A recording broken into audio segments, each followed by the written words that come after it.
आज की कहानी जो हम एक्सप्लेन करने जा रहे हैं वो हमें सिखाएगी कि जिंदगी आपको किसी भी समय राख से राजा बना सकती है, लेकिन उसके लिए आपको मेहनत की जरूरत पड़ेगी, क्योंकि ऊपर वाला भी उन्हें ही देता है जो मेहनत करते हैं। हम मैरी नाम के आदमी को देखते हैं जो अभी अपने नए नए ऑफिस में अपने पार्टनर और दोस्त वासुदेव के साथ बैठा हुआ है। दोनों ही बहुत खुश है क्योंकि अब उनका काम लीगल हो चुका है। दरअसल ये लोग प्लेयर्स के साथ कॉन्ट्रैक्ट साइन करते हैं, जिसके बाद उन्हें दूसरी टीम में शिफ्ट कर दिया जाता है, जिसके बदले में इन्हें अच्छे खासे पैसे मिलते हैं। इसी दौरान हम कोको नाम के फुटबॉल प्लेयर को देखते हैं जिसके साथ इनकी डील हो रही है, लेकिन वो उनसे एडवांस पैसे मांगता है जो कि इनके पास नहीं है, और इसीलिए डील कैंसिल हो जाती। वो चला जाता और इस बात से बेरी बहुत ही परेशान हो जाता है क्योंकि उनके जितने भी पिछले कॉन्ट्रैक्ट थे वो सब अब खत्म हो चुके हैं। उन्हें अब नए प्लेयर को लाना होगा, वरना ऐसे तो वो कंगाल हो जाएंगे। पर ऐसा कुछ भी नहीं हो रहा है। इसी सोच में दोनों फिर से रात में बेरी के घर मिलते हैं, जहाँ पर वासुदेव क्रिकेट मैच देखता है जो कि बेरी को पसंद नहीं आता। वो कहता है कि ये कैसा गेम है जहाँ पर मारो वही रन मिल जाते हैं। दरअसल अमेरिका में क्रिकेट ज्यादा पसंद नहीं किया जाता, इसीलिए वहाँ के लोग उसे ज्यादा नहीं देखते और वो पॉपुलर भी नहीं है। पर वासुदेव कहता है कि तुम कभी इंडिया या फिर किसी एशियन कंट्री में जाना, वहाँ तुम्हें पता लग जाएगा कि असल में लोग क्रिकेट को कितना ज्यादा पसंद क्यों करते हैं। ये कहने के बाद वो अपने रूम चला जाता है और बेरी फिर से टीवी के सामने बैठ जाता है।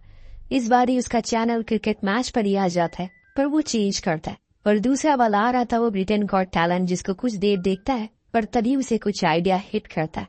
वो अपने दोस्त को कहकर उन्हें इन्वेस्टर मिस्टर चैंग के साथ कल मीटिंग फिक्स करवाने को कहता है।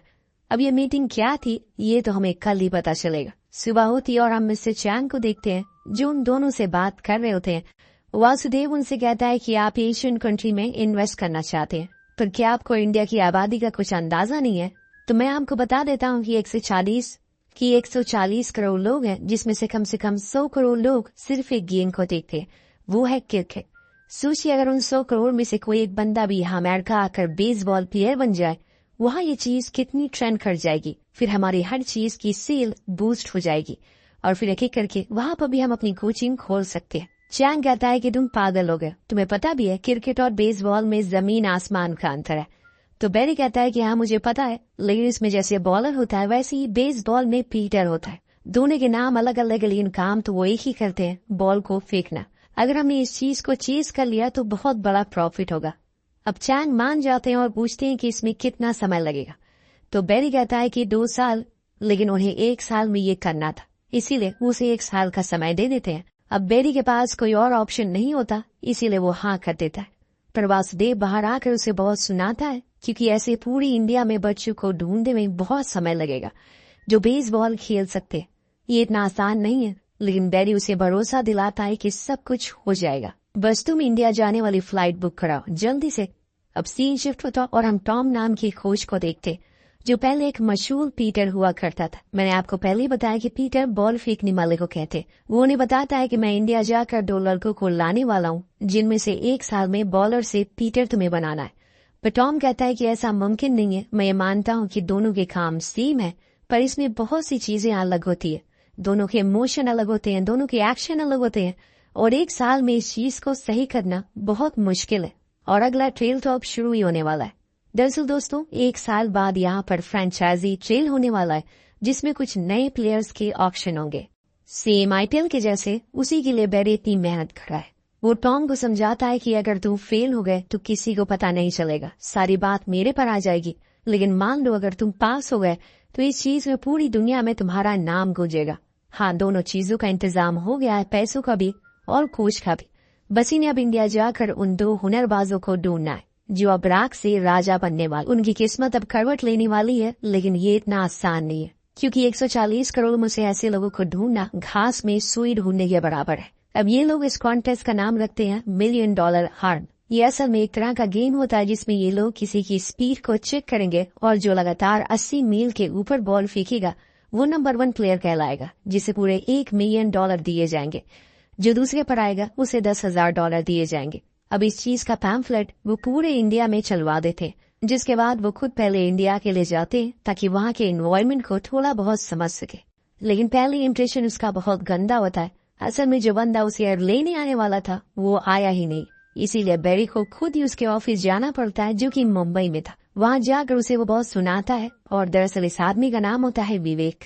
यहाँ पर इंडिया में ये सारे काम उसकी यही संभालेगा, लेकिन वो बहुत ही ज्यादा स्लो होता है, जिस वजह से उनका अभी तक अमेरिका से भेजा हुआ सामान यहाँ पहुंचा ही नहीं है। वो कस्टम में अटका हुआ है, जिस बात को लेकर बैरी उस पर बहुत गुस्सा करता है।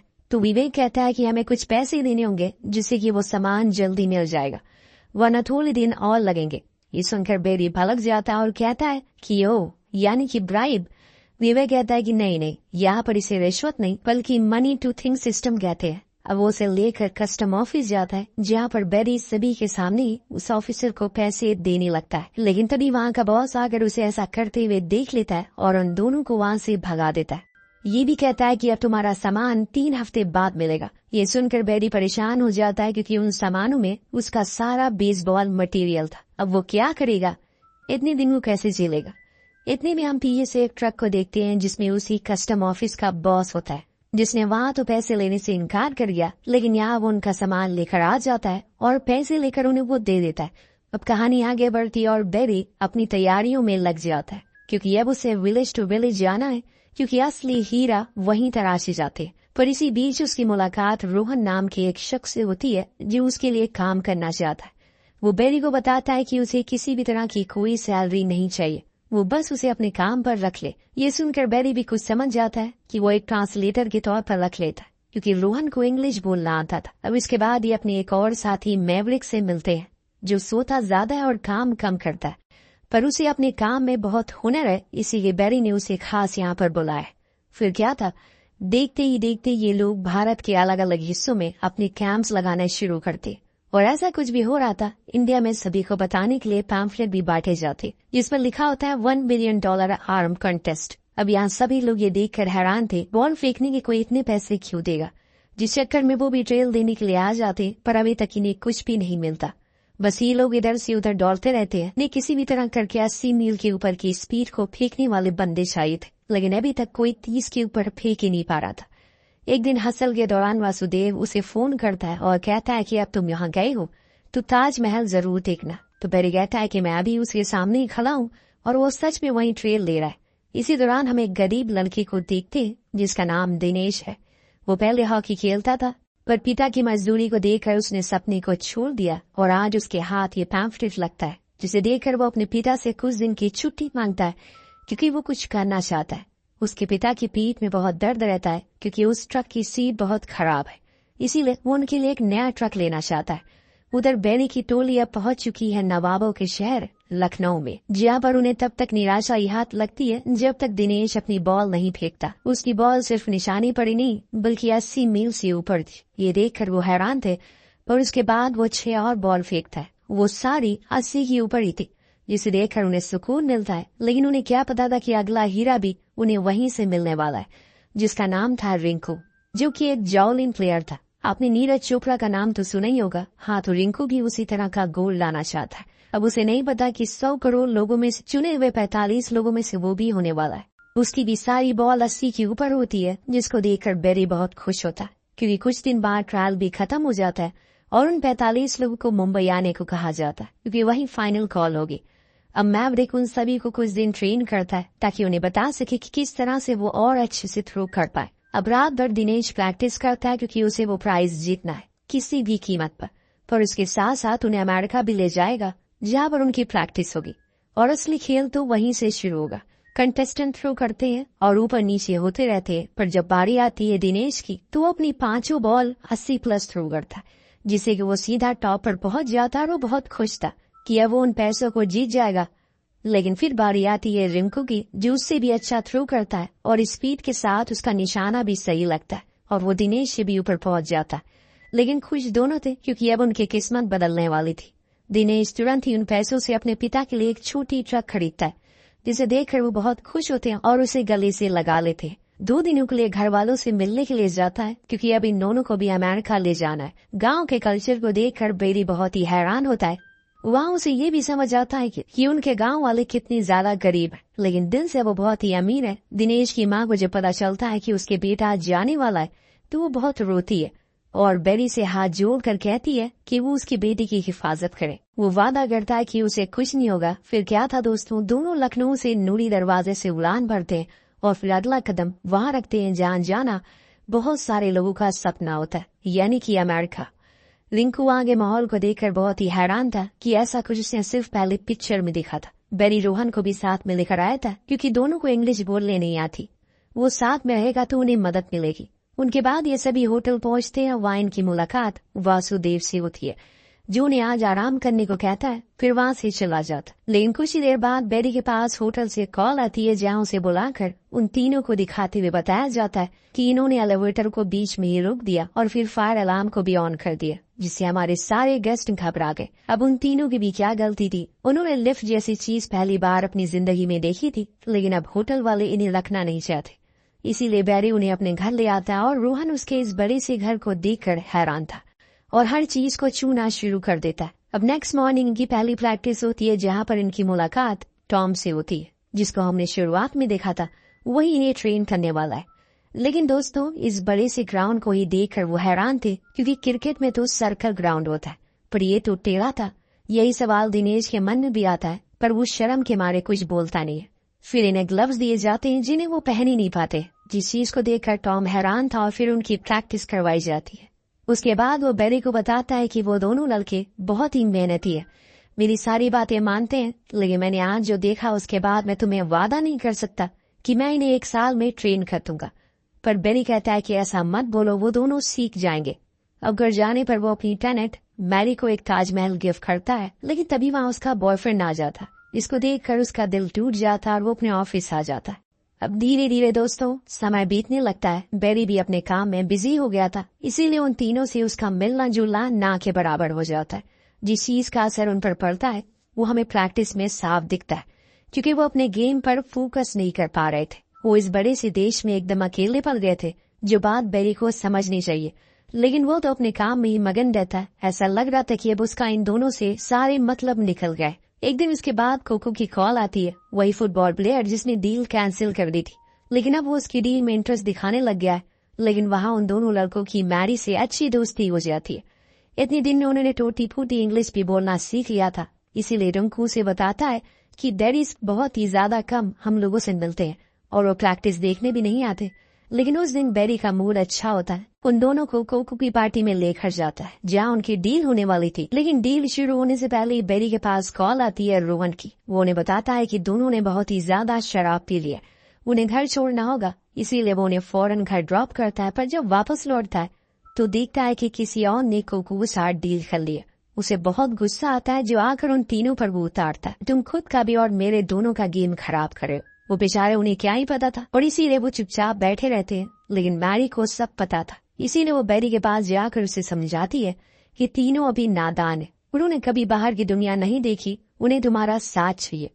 वो मुझसे खुद कहते हैं कि तुम उन्हें टाइम नहीं देते। अब यहाँ बेरी को भी समझ आ जाता है कि वो गलत कर रहा था, उसे एहसास हो जाता है और इसीलिए अगले दिन वो उनके साथ ही रहना शुरू कर देता है, अच्छा टाइम बिताने लगता। वही मैरी और बेरी भी अब करीब आने लगे थे, जो बात वो तीनों भी जान जाते और अपने बॉस से मजे लेते।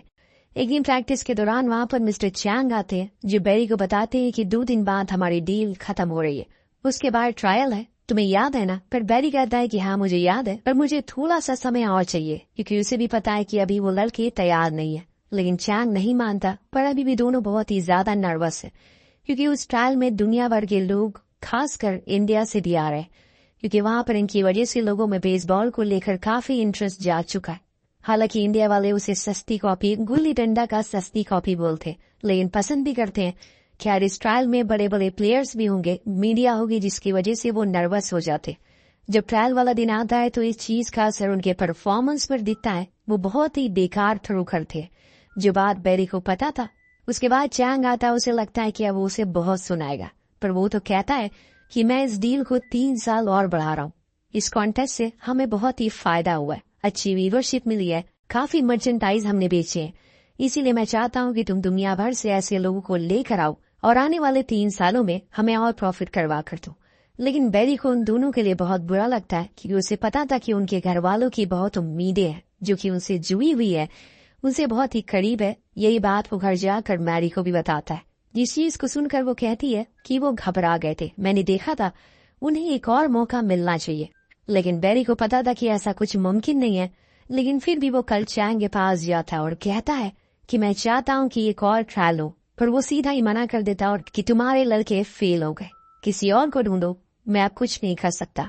तो बैरी कहता है कि वो उनकी हार नहीं बल्कि मेरी हार थी, और फिर वहां से उठकर चला जाता है। उसके बाद वो शहर के बड़े बड़े स्काउट से मिलता है जो कि ट्रायल देखने आ सके, लेकिन सभी ने पहले देख लिया था, इसीलिए कोई नहीं आता, और इसी वजह से बैरी निराश हो जाता है। पर तब उसे मैवरिक मिलता है जो उसे ब्रिटनी स्काउटर नाम की टीम का हेड कोच से मिलवाता है, जिसने उनका ट्रायल अभी नहीं देखा है, इसीलिए वो आने को राजी हो जाता है। अब जब बैरी घर जाता है तो वहाँ का माहौल कुछ अलग ही था। उन तीनों ने उसके लिए इंडियन गेट ऑर्गेनाइज की थी क्योंकि वो यहाँ से जाने से पहले कुछ टाइम साथ बिताना चाहते हैं। वहाँ मैरी आती है जिसको देखकर बैरी हैरान था। फिर वो दोनों उसे माफी मांग उनकी हार के लिए, लेकिन बैरी उन्हें बताता है कि तुम्हारा कल ट्रायल है। ये सुनकर वो बहुत खुश होते हैं और अच्छे पलों के साथ में बिताते। अब सुबह जाने से पहले तीनों ही पूजा करते हैं और भगवान से प्रार्थना करते हैं कि आज उन्हें सफलता मिल जाए। तभी वहाँ बैरी भी आ जाता है और उन्हें ज्वाइन करता है। दिन वो सभी ग्राउंड पहुंचते, जहाँ हम चैंग को भी देखते वो भी आया हुआ था, लेकिन इस बारी बैरी खुद उनसे बात करने नहीं जाता बल्कि रोहन को भेजता है ताकि वो उन्हें मोटिवेट कर सके। इसीलिए वो जाकर उन्हें बस 2 ही लाइन कहता है कि बॉल फेंकने से पहले याद कर लेना कि तुम्हारे साथ 140 करोड़ लोगों की उम्मीदें जुड़ी हुई है। ये कभी मत भूलना कि तुम जिस मिट्टी से आए हो वहाँ पर हार कभी नहीं मानी जाती, लड़कर जीता जाता है। फिर क्या था दोस्तों, रिंकू अपनी बॉल इतनी तेज फेंकता है कि वहाँ बैठे किसी भी स्पीड गन में नोट ही नहीं होती। सभी ये देखकर हैरान थे। फिर बारी आती है दिनेश की, जो अपनी पहली बॉल ही थ्रू करता है 87 की स्पीड से, और फिर बाकी सारे उससे भी ऊपर। वहाँ बैठे सभी लोग ये देखकर पूरी तरह से शौक हो जाते हैं, साथ में चैंग भी। उन्हें समझ आ जाता है कि ये लड़के कोई आम लड़के नहीं है, इनमें बहुत टैलेंट है। अब सीन के बाद हम ओरिजिनल रिंकू और दिनेश को देखते हैं, जो इंडिया के पहले ऐसे एथलीट थे जिन्हें अमेरिका के बेसबॉल टीम में पिट्सबर्ग पायरेट ने पूरे $6 मिलियन में साइन किया। वहीं रोहन जब बात लौटा तो उसने खुद की अकेडमी खोल ली। उसकी टीम लगातार 3 सालों तक विजय रही। उधर बैरी ने हीरो की तराशने का काम जारी रखा, फिर मैरी से शादी भी कर ली। दोस्तों, हमारे हिंदुस्तान में हर गली में आपको विराट कोहली, नीरज चोपड़ा, सुनील छेत्री, सानिया मिर्जा से बेहतर खेलने वाले प्लेयर मिल जाएंगे, लेकिन बस उन्हें इंतजार है एक मौके का जो शायद कुछ अमीर लोगों के बच्चे उनसे छीन कर ले जाते हैं। लेकिन वो कहते हैं ना कि दुनिया झुकती है, बस उसे झुकाने वाला चाहिए। बस मेहनत करते रहिए और मेहनत सही डायरेक्शन में होनी चाहिए, फल आपको एक दिन जरूर मिलेगा। और इसी के साथ ये कहानी ये खत्म हो जाती। आपको कहानी कैसी लगी नीचे कमेंट करके जरूर बताएगा। मिलते हैं अगले वीडियो में। Thank you so much watching. Piece.